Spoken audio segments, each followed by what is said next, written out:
अस्सलामुअलैकुम दोस्तों रंधावा व्लॉग में खुश हाँ दोस्तों। सरों गाउन डे आ ट्रैक्टर 640 आ 85 HP वड्डा गादी अंदर लाइटां वाला मशीन आ 4 फुट की पिछे अफजल वेट सरगोदा वालियां दी। ते वीडियो की शुरू तो लग एंड तक देखा करो। ਜਿਹੜੇ ਸਾਡੇ ਬੰਦੇ ਸਾਡੇ चैनल ਤੇ ਜਿਹੜੇ ਬੰਦੇ ਨਵੇਂ ਨੇ ਸਾਡੇ चैनल सबसक्राइब कर लैन ਤੇ वीडियो करते हैं स्टार्ट।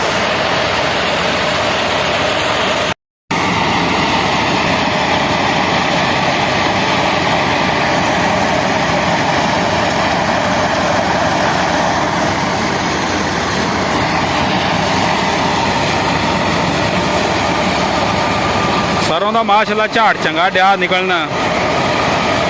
तकरीबन उम्मीद है 20 मन तो उत्ते किला निकल जाएगा। देख सकते ट्रैक्टर 4 मॉडल आए अंदर लाइटां वाला वड्डा गादी 85 HP।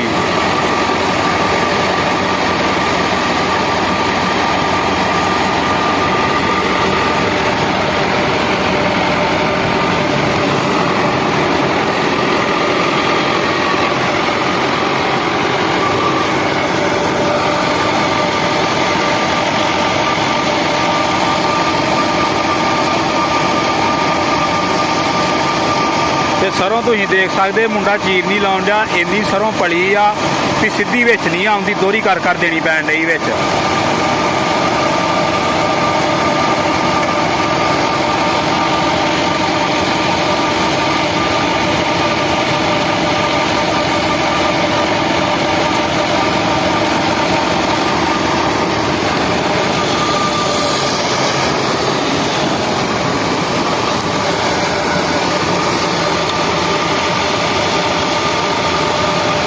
देख सकते दोस्तों ट्रैक्टर कोई लोड नहीं आ, कोई धुआं नहीं आ।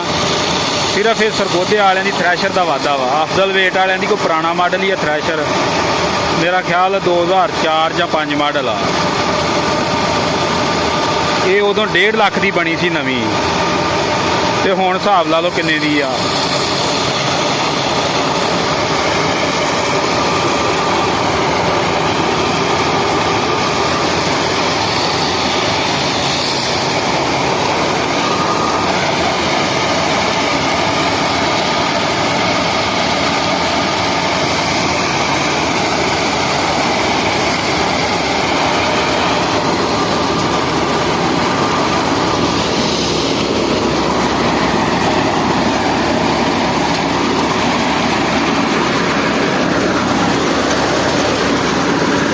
इस तरह के दाने डे निकल